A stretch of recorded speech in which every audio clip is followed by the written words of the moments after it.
Assalamualaikum warahmatullahi wabarakatuh.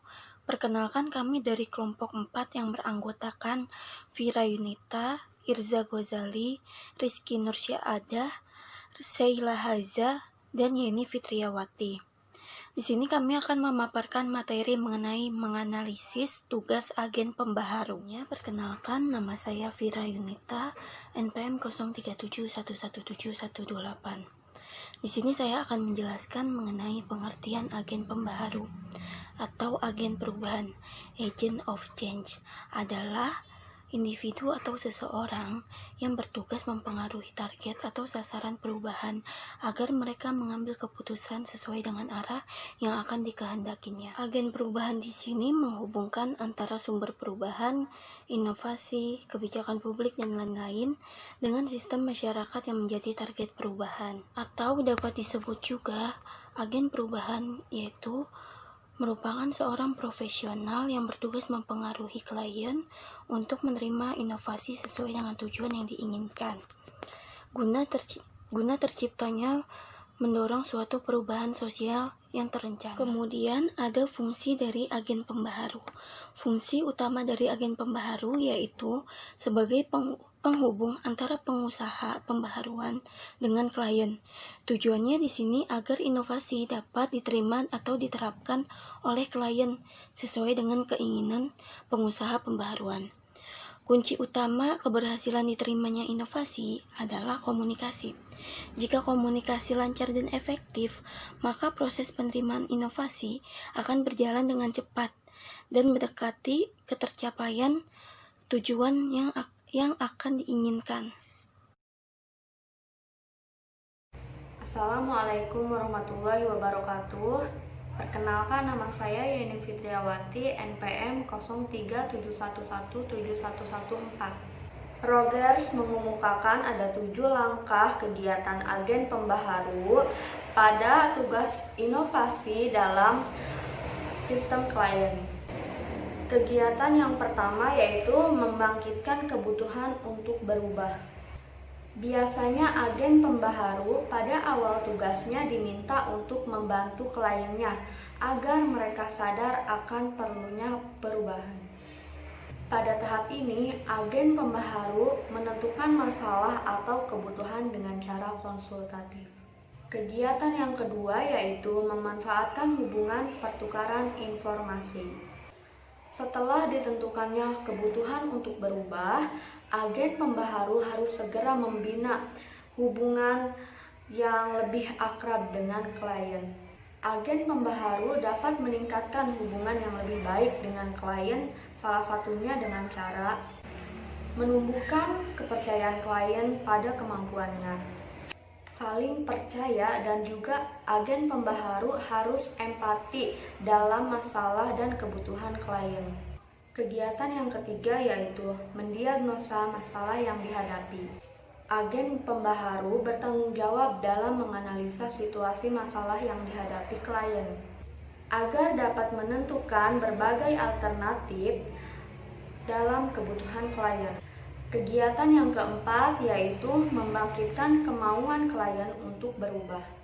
Setelah agen pembaharu menggali berbagai macam cara yang mungkin dapat dicapai oleh klien untuk mencapai tujuannya, maka agen pembaharu bertugas untuk mencari cara untuk memotivasi dan menarik perhatian agar klien timbul kemauannya untuk berubah atau membuka dirinya untuk menerima motivasi. Kegiatan yang kelima yaitu mewujudkan kemauan dalam perbuatan. Agen pembaharu berusaha untuk mempengaruhi tingkah laku klien dengan persetujuan dan berdasarkan kebutuhan klien. Jadi dalam hal ini agen pembaharu tidak boleh memaksanya.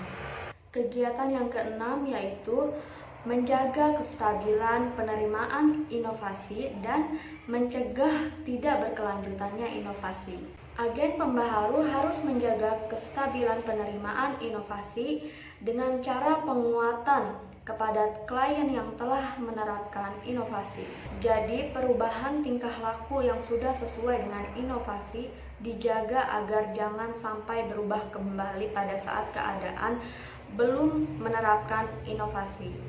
Kegiatan yang terakhir yaitu ketujuh, mengakhiri hubungan ketergantungan. Tujuan akhir tugas agen pembaharu adalah dapat menumbuhkan kesadaran untuk berubah dan kemampuan untuk merubah dirinya sebagai anggota sistem sosial yang selalu mendapat tantangan untuk kemajuan zaman.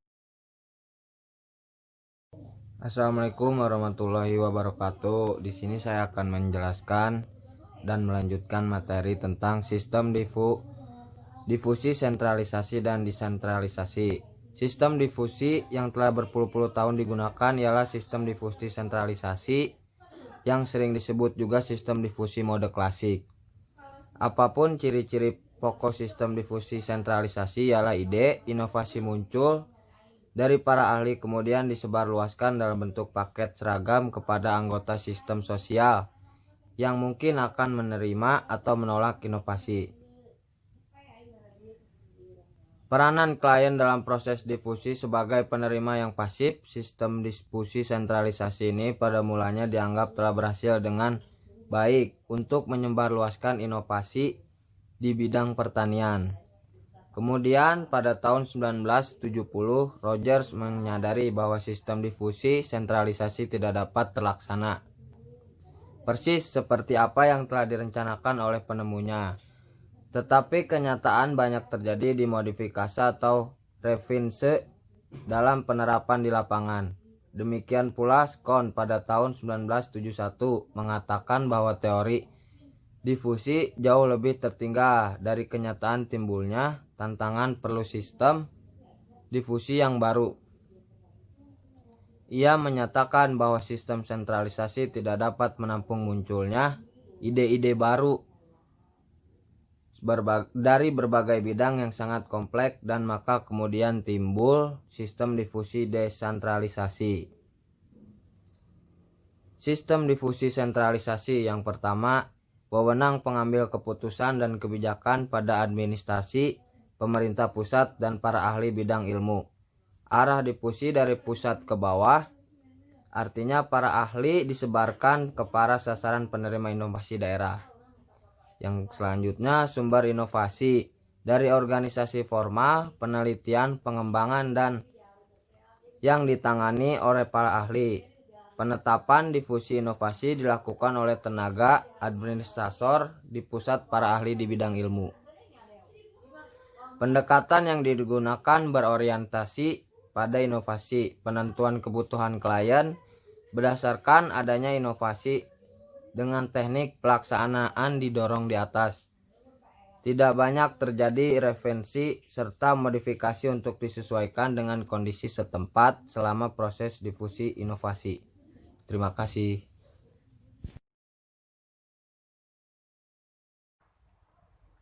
Selanjutnya ada faktor-faktor keberhasilan agen pembaharu. Yang pertama ada usaha agen pembaharu.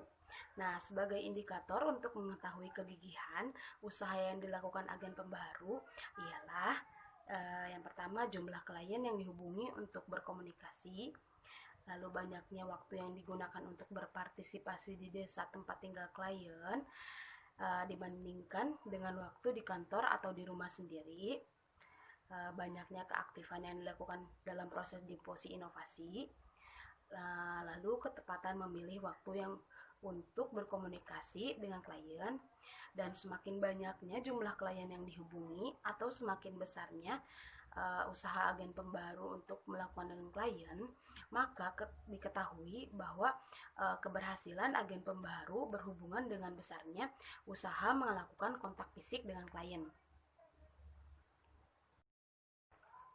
Nah, yang kedua itu ada orientasi pada klien.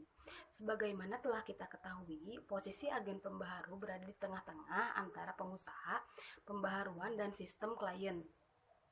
Nah, agen pembaharu ini harus bertanggung jawab terhadap pekerjaannya kepada pengusaha pembaharuan, tetapi di lain pihak ia juga harus bekerja bersama dan untuk memenuhi kepentingan klien. Agen pembaharu akan mengalami kesukaran jika apa yang diminta oleh pengusaha pembaharu tidak sesuai dengan kebutuhan klien. Namun, dengan agen pembaharuan akan berhasil melaksanakan tugasnya jika ia mampu untuk mengambil kebijakan dengan berorientasi pada klien. Agen pembaharu dapat menunjukkan dan harus menunjukkan keakraban pada klien, memperhatikan kebutuhan klien sehingga memperoleh kepercayaan yang tinggi dari klien. Nah, sehingga orientasi pada klien ini sangat mempengaruhi keberhasilan agen pembaharu terhadap inovasi yang akan dilaksanakan. Yang ketiga yaitu sesuai dengan kebutuhan klien. Nah, agen pembaharu di sini juga harus mengetahui kebutuhan klien, seperti apa kebutuhan klien, dan harus bisa mendiagnosa apa-apa saja yang dibutuhkan oleh klien, sehingga ketika agen pembaharu sudah mengetahui kebutuhan klien, ini dapat mempengaruhi banyaknya keberhasilan terhadap inovasi tersebut. Nah, yang keempat ada empati. Seperti yang kita ketahui bahwa empati akan mempengaruhi efektivitas komunikasi. Komunikasi yang efektif akan mempercepat diterimanya inovasi. Generalisasi keberhasilan agen pembaharu berhubungan positif dengan empati terhadap klien. Nah, perlu kita perhatikan bahwa makin banyak perbedaan antara agen pembaharu dengan klien, makin sukar agen pembaharu menunjukkan empatinya. Untuk mengetahui hal ini, biasanya diadakan pemilihan calon agen pembaharu. Dipilihkan orang yang mempunyai latar belakang kehidupan sesuai dengan klien di mana agen pembaharu akan bekerja. Nah, yang kelima ada homofili. Yang dimaksud homofili yaitu pasangan individu yang berinteraksi dengan memiliki ciri-ciri atau karakteristik yang sama. Dari segi bahasa, kepercayaan, adat istiadat, dan lain sebagainya. Ini sangat mempengaruhi keberhasilan agen pembaharu dalam melakukan inovasi. Nah, yang keenam itu ada kontak agen pembaharu dengan klien yang berstatus lebih rendah. Sebenarnya klien yang kurang mampu ekonominya, rendah pendidikannya, harus mendapat lebih banyak bantuan dan bimbingan dari agen pembaharu. Tetapi sesuai dengan prinsip homofili, maka justru agen pembaharu lebih banyak kontak dengan klien yang berstatus lebih tinggi, baik pendidikan maupun ekonominya. Sehingga dapat timbul pendapat yang kurang benar dari agen pembaharu yang menyatakan bahwa klien yang berstatus lebih rendah tidak termasuk tanggung jawabnya dalam pelaksanaan difusi inovasi. Jika ini terjadi, maka akibatnya makin parah, karena makin terbuka kemungkinan klien yang berstatus lebih rendah tidak terjamah sama sekali oleh bantuan agen pembaharu. Salah satu cara mengatasi dengan jalan memilih pembaharu yang sedapat mungkin sama dengan klien, atau paling tidak mendekati, misalnya sama daerahnya, sama bahasanya, sama kepercayaannya, dan sebagainya. Nah, ini dapat menunjukkan keberhasilan dalam melakukan inovasi. Nah, yang ketujuh ada pembantu para profesional. Pembantu para profesional ialah orang yang bertugas membantu agen pembaharu agar terjadi kontak dengan klien yang berstatus lebih rendah. Pembantu para profesional dari segi pengetahuan tentang inovasi dan teknik penyebaran inovasi kurang dari agen pembaharu. Tetapi dengan mengangkat pembantu profesional ada keuntungannya, yaitu biaya lebih rendah, dapat kontak dengan klien yang berstatus lebih rendah dari agen pembaharu, karena para pembantu para profesional lebih dekat dengan klien, atau dikatakan homofili yang tadi sudah saya jelaskan. Nah, yang kedelapan itu ada kepercayaan klien terhadap agen pembaharu atau credibility. Nah, kepercayaan klien terhadap agen pembaharu ini harus dijaga agar inovasi ini dapat berjalan dengan lancar. Nah, faktor yang kesembilan itu ada profesional semu.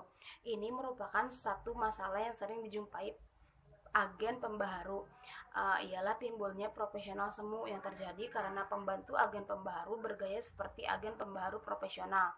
Ia memakai pakaian, cara bertindak, dan sebagainya yang menyamai tenaga agen profesional pembaharu.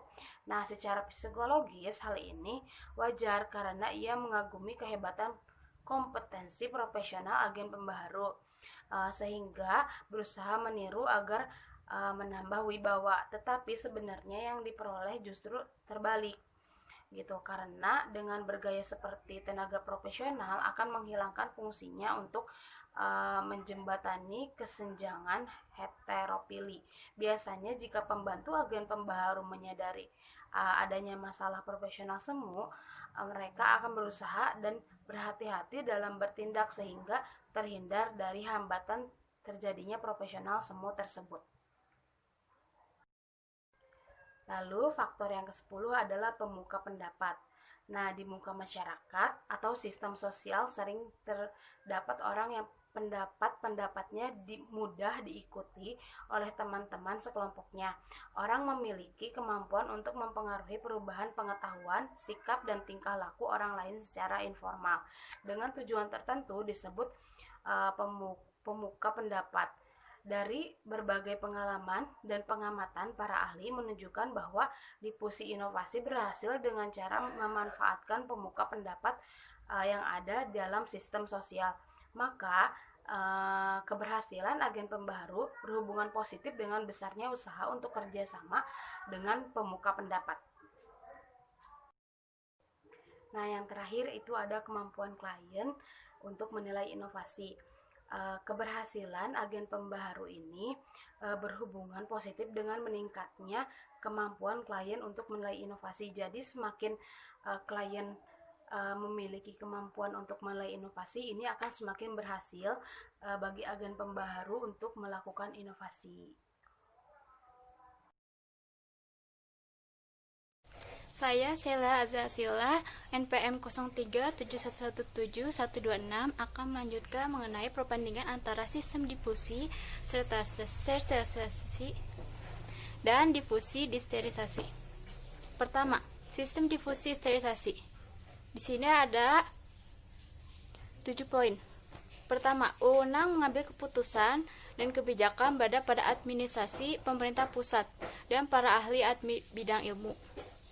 Kemudian, arah difusi dari pusat ke bawah disebarkan ke para sasaran pemerintah inovasi di daerah. Kemudian, sumber inovasi dari organisasi formal, penelitian dan pengembangan yang ditangani oleh para ahli. Penetapan difusi inovasi dilakukan oleh tenaga administrasi di pusat dan para ahli bidang ilmu. Kemudian, pendekatan yang digunakan berorganisasi pada inovasi, penentuan kebutuhan klien berdasarkan adanya inovasi dengan teknik pelaksanaan didorongnya dari atas. Dan tidak banyak terjadi reinterpretasi antara modifikasi untuk disesuaikan dengan kondisi setempat dengan inovasinya. Selanjutnya di sini ada difusi disterisasi. Saya akan menunjukkan beberapa poinnya, ada 6. Pertama, keputusan dan kebijakan diambil secara bersama-sama oleh anggota sistem difusi. Klien dikontrol oleh pimpinan masyarakat setempat. Kemudian, arah difusi secara horizontal dari kelompok ke kelompok. Kemudian, sumber inovasi datang dari percobaan, bukan berarti harus dari orang ahli, tapi di sini seringkali juga pemakaiannya dengan warga setempat. Kemudian, penetapan difusi inovasi oleh kelompok masyarakat setempat berdasarkan penilaian inovasi secara informal, menggunakan pendekatan yang berorientasi kepada pemecah masalah yang timbul dari apa yang diamati dan didasarkan oleh masyarakat setempat. Teknik pelaksanaannya ditarik dari bawah. Kemudian banyak terjadi reinterpretasi dan penyesuaian dengan proses difusi antara anggota dan sistem lokal.